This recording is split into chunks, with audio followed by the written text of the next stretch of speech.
Article number 4, types of stress. Stresses, इसकी types कौन सी है? तो बेटा स्ट्रेस की 3 टाइप्स है। कितनी टाइप्स है? 3 टाइप्स है। There are 3 types of stress. कौन सी है?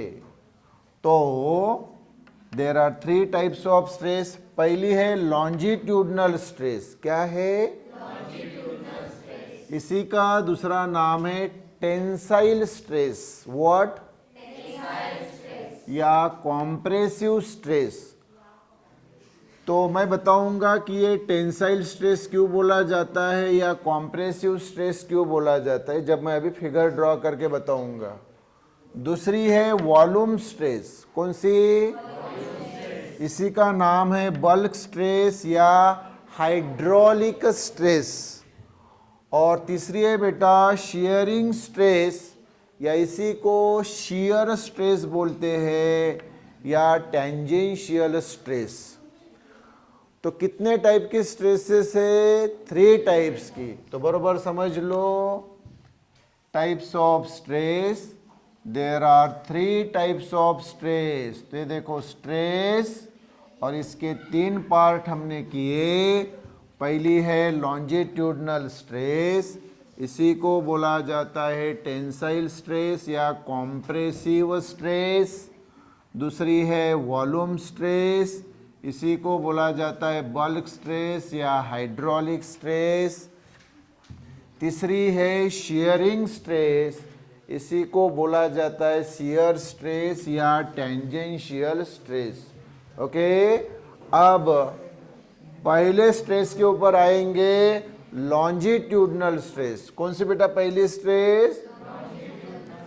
तो इसको समझने के लिए अभी मैं फिगर आपको बताऊंगा। इधर फिगर बताऊंगा, यहाँ थोड़ी जगह नहीं है तो यहाँ फिगर बताऊंगा, तो बरोबर ध्यान दो फिगर के ऊपर। तो फिगर क्या है? एक वायर बेटा। क्या? वायर को कितने एंड होते हैं? 2 एंड। तो एक एंड हम रिजिड सपोर्ट जैसे कि सीलिंग को सस्पेंड करेंगे यानी लटकाएंगे। दूसरा एंड खाली रहेगा, वहां पे हम एक लोड लगाएंगे। लोड यानी मास, कैपिटल एम से डिनोट करेंगे, वो लोड लगाएंगे। तो फिगर बरोबर समझ लो। लॉन्जिट्यूडनल स्ट्रेस के लिए तो ये रिजिड सपोर्ट,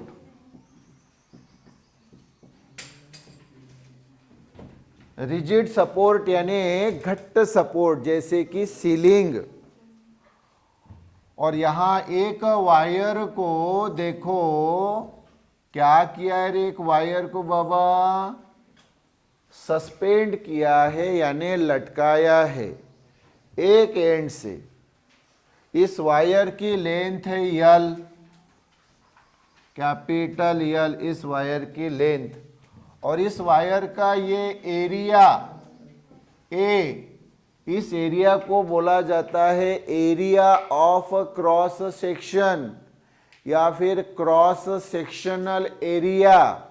ये कैपिटल ए से डिनोट किया जाता है, क्योंकि ये वायर का पार्ट सर्कुलर होता है इसलिए इसका एरिया आता है pi r square, where r is the radius of the wire. Radius ये देखो, ये आधा रेडियस, ये रेडियस पूरा लिया तो डायामीटर, और वो जो सर्कल है वो है एरिया उसका पाई आर स्क्वेयर।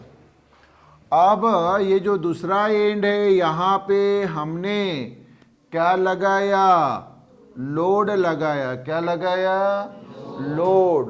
लोड लगाया। वही लोड फिर फोर्स यानी ही वेट में कन्वर्ट होता है। तो ये जो हमने फोर्स लगाया है एफ फोर्स, एफ यानी वही डिफॉर्मिंग फोर्स यानी ही वेट, और वेट यानी ही एम जी, एम यानी वो मास यानी लोड लगाया। जैसे मान लो यम यानी 2 किलो का हमने मास लगाया।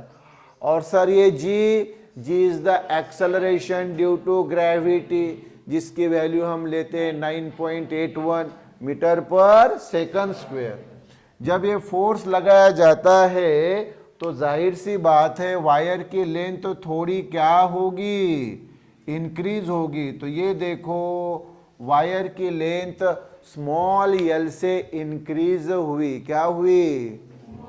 तो ये जो स्मॉल एल है इसको 3 नाम है। कितने नाम है? हाँ, तो 3 नाम मैं लिख रहा हूं, बरोबर देखो। पहला नाम है इलोंगेशन, क्या है बोलो? दूसरा नाम है एक्सटेंशन, क्या? और तीसरा नाम है चेंज इन लेंथ। कौन सा नाम है? और अगर चौथा नाम बताओ तो इंक्रीज इन लेंथ। क्या रे बाबा? Increase in length. तो कितने नाम हुए? 4 नाम हुए स्मॉल एल के। कौन से हुए बताओ? इलोंगेशन या एक्सटेंशन या चेंज इन लेंथ या इंक्रीज इन लेंथ। ओके, तो ये फिगर हुई। तो इस फिगर में आप देखेंगे तो बेसिकली 4 पार्ट है। 4 पार्ट मतलब 4 टर्म है। आप बोलेंगे सर कौन से? एक यानी वायर की ओरिजिनल लेंथ, देखिए क्या, यल यानी वायर की ओरिजिनल लेंथ, यस सर। और ए यानी उस वायर का क्रॉस सेक्शनल एरिया जिसकी वैल्यू है पाई आर स्क्वायर, दूसरा हो गया। तीसरा यानी आपने ये फोर्स लगाया, डिफॉर्मिंग फोर्स, यानी ही वेट लगाया। वेट यानी ही यम इंटू जी, जहाँ यम को बोला जाता है मास या लोड, जी को बोला जाता है एक्सेलरेशन ड्यू टू ग्रेविटी। तो ये तीसरा टर्म। और चौथा ये स्मॉल एल यानी अभी बताया, इलोंगेशन यानी एक्सटेंशन यानी चेंज इन लेंथ यानी इंक्रीज इन लेंथ। ओके, हाँ, तो यहाँ से ही अभी हमें ये पहला टर्म मिलता है लॉन्जिट्यूडनल स्ट्रेस। तो मैं पहले ही आपको बता दूं कि लॉन्जिट्यूडनल स्ट्रेस यानी क्या होता है। लॉन्जिट्यूडनल स्ट्रेस यानी क्या होता है? तो देखो बरोबर ध्यान दो, ये लॉन्जिट्यूडनल स्ट्रेस देखिए क्या, इक्वल टू ये रेशो होता है किसका? Force applied. दिखा क्या? ये force applied upon cross sectional area of wire. Cross sectional area of, ये क्रॉस सेक्शनल एरिया ए यानी पाई आर स्क्वायर। तो ये रेशो है फोर्स अप्लाइड और cross sectional area of wire, और इसी रेशो को बोला जाता है लॉन्जिट्यूडनल स्ट्रेस। फिर इसी फॉर्मूले से मैं आपको डेफिनेशन भी बताऊंगा। हाँ, तो फोर्स अप्लाइड, कितना फोर्स लगाया रे फिगर में देखो, एफ। और क्रॉस सेक्शनल एरिया कितना है? ए। तो फोर्स यफ यानी अभी बताया, देखो लिख के ही है, यफ यानी यम जी, तो एफ के जगह यम जी। और एरिया यानी ये देखो पाई आर स्क्वेयर, तो pi r square. So very simple formula हो गया लॉन्जिट्यूडनल स्ट्रेस का, force applied upon cross sectional area of the wire. Force applied वो एफ है, क्रॉस सेक्शनल एरिया वायर का ए है, फोर्स यानी ही वो एम जी, और एरिया यानी पाई आर स्क्वेयर। तो ये जो अभी मैंने एक्सप्लेन किया यही तो यहाँ पे मेंशन किया हुआ है। तो बरोबर ध्यान दीजिए, पहले हम सादी डेफिनेशन बताने जा रहे हैं लॉन्जिट्यूडनल स्ट्रेस की, फिर डेफिनेशन में यहाँ ये फॉर्मूले के ऊपर से बताऊंगा। तो पहले सादी डेफिनेशन क्या है ये समझ लो कि इफ अगर अप्लाइड फोर्स यानी लगाया गया फोर्स, ये देखो ये वाला force, if applied force produces change in length in the body, in the body यानी बॉडी में, यह बॉडी कौन है? वायर। तो वायर में अगर क्या वो प्रोड्यूस करता है, चेंज इन लेंथ, ये देखो चेंज इन लेंथ यानी है इलॉन्गेशन। तो अगर लगाया गया फोर्स प्रोड्यूस करता है उस बॉडी में यानी वायर में क्या, चेंज इन लेंथ, मतलब उसकी लेंथ चेंज करता है ना। मतलब पहले ओरिजिनल लेंथ थी कैपिटल एल और अभी इंक्रीज कितने से हुई रे, स्मॉल एल से। देन तो द स्ट्रेस प्रोड्यूस, जो स्ट्रेस तैयार होती है उस बॉडी में यानी वायर में, इज कॉल्ड लॉन्जिट्यूडनल स्ट्रेस। उसको कौन सी स्ट्रेस बोलते हैं रे बाबा, लॉन्जिट्यूडनल स्ट्रेस। तो सादी डेफिनेशन हो गई कि अगर जो फोर्स हम अप्लाई कर रहे हैं उस फोर्स से उस बॉडी की लेंथ में चेंज आता है, मतलब चेंज इन लेंथ तैयार होती है, तो ऐसे स्ट्रेस को क्या बोला जाता है, लॉन्जिट्यूडनल स्ट्रेस। एक डेफिनेशन हो गई जनरल रूप में। हाँ, अभी और मैं आपको डेफिनेशंस बताने वाला हूँ उसी की, लेकिन पहले एक्सप्लेनेशन देखो। एक्सप्लेनेशन वही जो मैंने बताया कि इफ ए वायर, वो देखो वायर देख रहे हो, if a wire of length यल, हाँ अगर एक वायर जिसकी लेंथ यल है, इज सस्पेंडेड, उसको लटकाया, सस्पेंड करना यानी लटकाना, ये रिजिड सपोर्ट यानी सीलिंग से लटकाया, is suspended from a rigid support, हाँ रिजिड सपोर्ट से, एंड और एट अदर एंड, दूसरे एंड पे, वायर के दूसरे एंड पे यम मास लगाया यानी ये फोर्स एफ यानी डब्ल्यू यानी mg लगाया, यस। और let A be the area of cross section of the wire, वो पहले ही बताया, ए क्या है रे, area of cross section of the wire, and small L is the elongation या फिर दूसरा शब्द एक्सटेंशन या फिर चेंज इन लेंथ। देन तो हमारे पास कौन सा फॉर्मूला आ रहा है रे बाबा, ये लॉन्जिट्यूडनल स्ट्रेस इक्वल टू ये force applied upon cross sectional area of wire, यानी ही area of cross section of wire. तो फोर्स अप्लाइड एफ है, area of cross section wire का ए है, एफ यानी आप फिगर में देख सकते हैं एम जी, और ए यानी भी फिगर में देख सकते हैं पायर स्क्वेयर। क्लियर किया? तो ये हो गया पहला पार्ट। अभी एक तो जनरल डेफिनेशन हमने देखी है, हाँ अब दूसरी डेफिनेशन जो है, दूसरी और तीसरी ऐसी डेफिनेशन बताता हूँ इस फॉर्मूले से। आप मुझे बताओ, ये लॉन्जिट्यूडनल स्ट्रेस रेशियो है ना रे, क्या है, force applied upon cross sectional area of wire. तो मुझे एक पहले जनरल इसमें बात बताओ, जनरल इसमें बात बताओ मुझे कि ए अपॉन बी, मैथ्स में बोलते हैं, फिजिक्स को इसको दो प्रकार से पढ़ते हैं। किस प्रकार से पढ़ते हैं? दो, एक रेशो के रूप में, तो ratio of A to B. देखो अगर रेशो शब्द बोला तो अपॉन को टू बोलना, क्लियर क्या? तो ratio of A to B, और दूसरा है ए अपॉन यानी पर यूनिट, और ये बी। तो दो रूप हो गए कि नहीं, बरोबर। तो फिर मुझे ये रेशो के रूप में डेफिनेशन बताओ बर, इसकी क्या बोलोगे?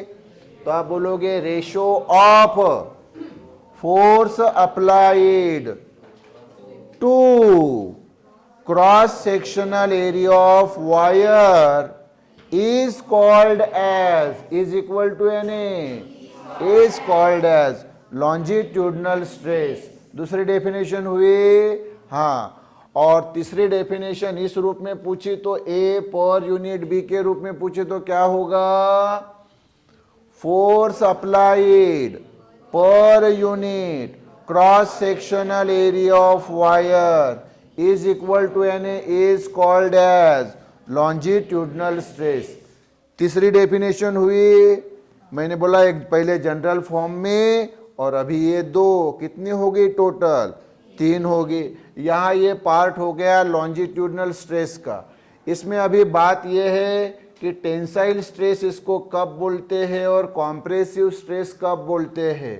टेंसाइल स्ट्रेस इस केस में बोलते हैं जब फोर्स लगा के उसकी लेंथ इंक्रीज की गई तो टेंसाइल स्ट्रेस, और अगर फोर्स लगा के उसकी लेंथ कम की गई, क्या की गई? कम की गई, तो फिर कॉम्प्रेसिव स्ट्रेस। जैसे कि वायर की जगह एक रॉड है और अगर उसको कॉम्प्रेस किया तो उसमें जो स्ट्रेस तैयार होगी, हाँ, उसको क्या बोला जाएगा? Compressive stress. उसमें उसकी लेंथ क्या होगी रे? डिक्रीज होगी। मतलब यहाँ जो इंक्रीज इन लेंथ आई वहाँ क्या आएगी? Decrease in length. यस, ये हो गया पहला पार्ट। अभी दूसरा है वॉल्यूम स्ट्रेस। क्या है? Volume stress. तो इसके लिए मैं आपको फिगर बताता हूँ। देखो, वो इसके लिए एक मान लो ये बलून है। क्या है? बलून है। इसका वॉल्यूम है V। कितना है रे? और इसका ये जो सरफेस एरिया है, दिखा क्या ये सरफेस एरिया? ये A है। अब इसके ऊपर बाहर से हमने डिफॉर्मिंग फोर्स लगाया, ये डिफॉर्मिंग फोर्स लगाया, तो क्या होगा? तो आप बोलेंगे सर वो उसका वॉल्यूम कम होगा सर। बिल्कुल। तो अभी इसका वॉल्यूम ये रह गया, तो वॉल्यूम उसका कितने से कम हुआ? तो आप बोलेंगे सर इतने से कम हुआ, इतने से सर कम हुआ। कितने से? तो चलो मान लो ये dV से कम हुआ। कितने से कम हुआ? तो बचा कितना? ये वाला। तो आप बोलेंगे सर ओरिजिनल V था, dV से कम हुआ तो माइनस dV, तो V माइनस dV इतना सर बचा। कितना बचा ये जरूरी नहीं है, कितने से चेंज हुआ ये जरूरी है। कितने से चेंज हुआ? सर dV से चेंज हुआ। हाँ, उसको ख्याल में रखो, dV से वॉल्यूम चेंज हुआ। अच्छा, आपको मालूम है जब वॉल्यूम डिक्रीज होता है तो उसका प्रेशर क्या होगा रे? इंक्रीज होगा। प्रेशर क्या होगा? इंक्रीज होगा। इस बात को अभी दिमाग में रखो। तो अभी बरोबर ध्यान दो फिर इधर। तो वॉल्यूम स्ट्रेस, इसी का दूसरा नाम क्या है? Bulk stress. तीसरा नाम क्या है? Hydraulic stress. अब आप मुझे बताओ, पहले इसमें क्या चेंज हुआ? ये आपने लिखा था। क्या चेंज हुआ था रे? Change in length in the body. अभी क्या चेंज हुआ? Change in volume in the body. अब बॉडी वो जैसे बलून है, उसका क्या चेंज हुआ? वॉल्यूम चेंज हुआ। तो इसी प्रकार से ये डेफिनेशन रहेगी। बस शब्द प्रयोग क्या चेंज होगा? यहाँ चेंज इन लेंथ था, यहाँ चेंज इन वॉल्यूम। बाकी सारे वर्ड्स जैसे थे रहेंगे। तो फिर बताओ क्या होगी वॉल्यूम स्ट्रेस की डेफिनेशन जनरल फॉर्म में? तो देखो, इफ अप्लाइड फोर्स प्रोड्यूसेस, अगर लगाया गया ये फोर्स, दिखा क्या फोर्स जो लगाया, ये अप्लाइड फोर्स यानी डिफॉर्मिंग फोर्स दिखा। इस फोर्स के कारण if the applied force produces क्या रे? Change in volume in the body. उस बॉडी में यानी बलून में क्या प्रोड्यूस कर रहा है? Change in volume. अरे हाँ ना, चेंज इन वॉल्यूम dV है या ना? देन तो द स्ट्रेस प्रोड्यूस, जो स्ट्रेस उसमें तैयार होगी उस बलून में, इज कॉल्ड वॉल्यूम स्ट्रेस। उसको क्या बोला जाता है? Volume stress. फिगर अभी मैंने आपको बताई। तो एक्सप्लेनेशन, वही एक्सप्लेनेशन के पहले मैं वही फार्मूला बता देता हूँ कि ये वॉल्यूम स्ट्रेस इक्वल टू, फिर से अप्लाइड फोर्स, ये देखो जो फोर्स अप्लाई किया upon total surface area of body. ये सरफेस एरिया है, ये वाला सरफेस एरिया इस बॉडी का यानी बलून का। क्लियर? तो अप्लाइड फोर्स कितना लगाया सर? F लगाया, बरोबर। और टोटल सरफेस एरिया उस बॉडी का यानी बलून का कितना है सर ए है, यस। तो F/A, और आपको मालूम है फोर्स अपॉन एरिया यानी क्या होता है प्रेशर, तो यहां F/A, तो ये dP यानी चेंज इन प्रेशर, चेंज बोलो या फिर इंक्रीज इन प्रेशर बोलो, क्योंकि वॉल्यूम कम हुआ था ना रे बाबू, वॉल्यूम क्या हुआ बलून का उस बॉडी का कम हुआ, तो प्रेशर क्या होगा बढ़ेगा। तो ये force upon area, force upon area यानी प्रेशर, प्रेशर यानी इस केस में ये डीपी, चेंज इन प्रेशर बोलो या इंक्रीज इन प्रेशर बोलो। और एक्सप्लेनेशन वही जो मैंने अभी आपको ओरली बताया, अभी यहाँ डिटेल में देखो कि इफ अगर V be the volume of a body, ये बॉडी यानी बलून, इसका वॉल्यूम अगर V है, and A be its total surface area, और कैपिटल ए क्या है रे उसका, ये टोटल सरफेस एरिया है, और let F be the force applied on the body, F इतना फोर्स इस बॉडी के ऊपर देखो फोर्स लगाया, अप्लाइड फोर्स यानी ही डिफॉर्मिंग फोर्स लगाया, and dV be the change in volume, और dV इतना क्या आ गया उसमें चेंज इन वॉल्यूम आया है ना, फोर्स लगाया ना बाबा, तो वॉल्यूम क्या हुआ डिक्रीज हुआ कि नहीं, चेंज हुआ मतलब डिक्रीज हुआ, कितने से dV से, देन तो ये volume stress equal to applied force, ये F upon total surface area of the body, body यानी यहाँ ये बलून, इसका surface area, total surface area, तो अप्लाइड फोर्स F है और टोटल सरफेस एरिया उस बॉडी का बलून का ये है, फोर्स अपॉन एरिया यानी मैंने बताया प्रेशर, इस केस में ये dP रहता है, चेंज इन प्रेशर यानी है इंक्रीज इन प्रेशर। तो ये दूसरा पार्ट वॉल्यूम स्ट्रेस हुआ।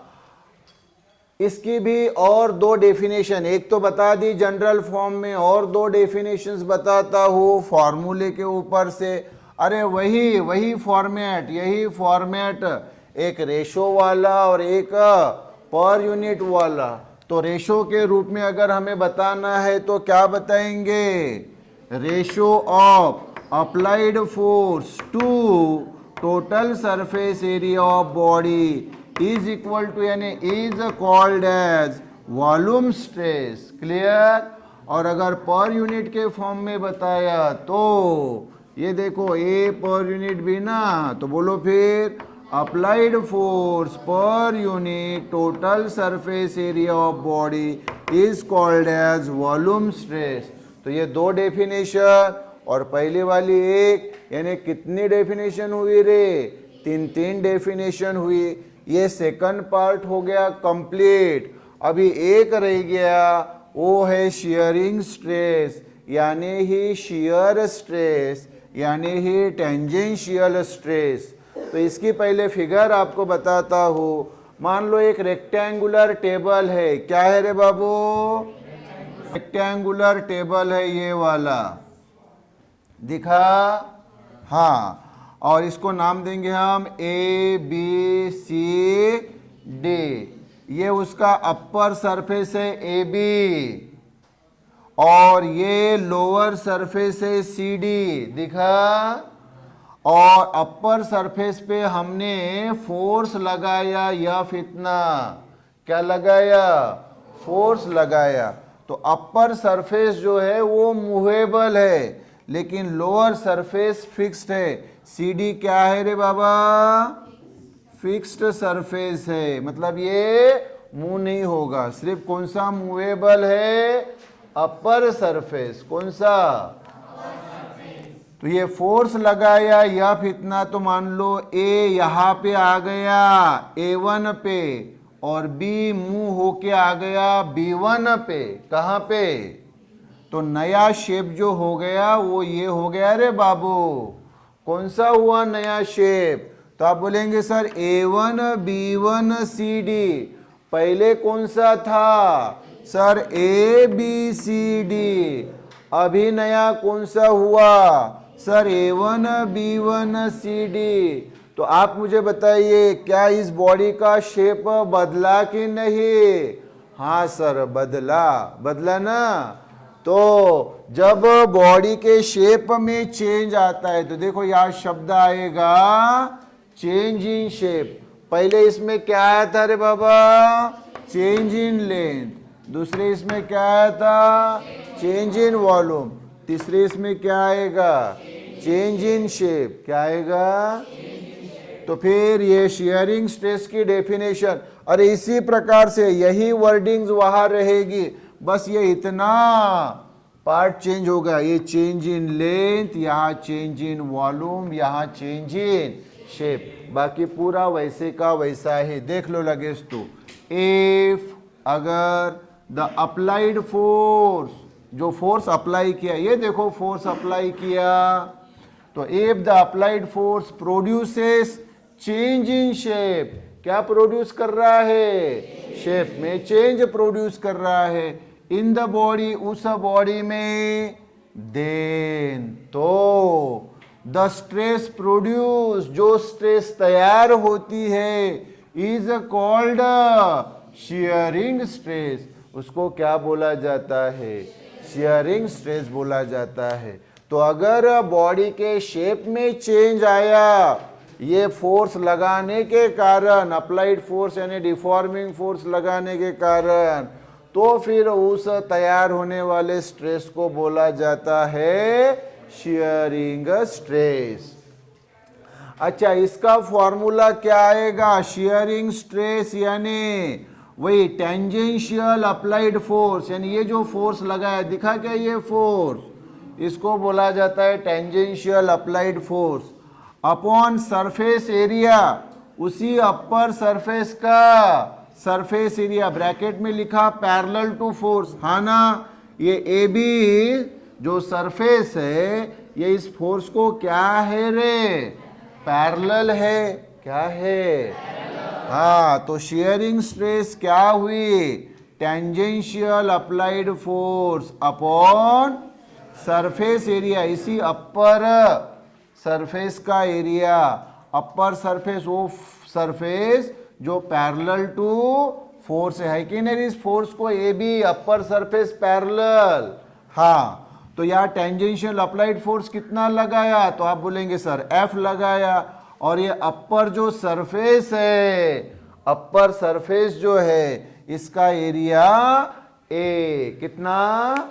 अपर सरफेस है। जैसे कि मैंने बताया ना, ये एक टेबल समझिए जिस पे आप अभी बैठे हुए हैं ना, टेबल पे, बरोबर। और ये टेबल अगर नीचे वो वुडन के ही अगर रॉड लगे हुए हैं, तो कुछ दिन के बाद वो मूव होते हैं। क्या होते हैं? मतलब जैसे आप इधर बैठा हुआ स्टूडेंट, ये अगर ऐसा ये करे तो इधर मूव हो जाएगा। तो मुझे बताओ उस रेक्टेंगुलर टेबल ABCD का शेप चेंज होगा कि नहीं? हाँ, तो इस टेबल का जो ऊपर का सरफेस दिख रहा है ना आपको, हाँ, इसका एरिया, ये सरफेस एरिया ए, तो F बाय ए, ये आ गई शियरिंग स्ट्रेस। तो एक्सप्लेनेशन में वही बता रहे हैं। इसका एक्सप्लेनेशन बहुत सिंपल। Let suppose upper surface area of body be A, ये जो बॉडी है यानी रेक्टेंगुलर टेबल, इसका अपर सरफेस जो बताया अभी, मान लो ए है। Let F be the tangential applied force, हाँ, एफ इतना ये टेंजेंशियल फोर्स अप्लाई किया, यानी वो अप्लाइड फोर्स यानी डिफॉर्मिंग फोर्स। देन तो बताया ना मैंने, शियरिंग स्ट्रेस इक्वल टू क्या बताया?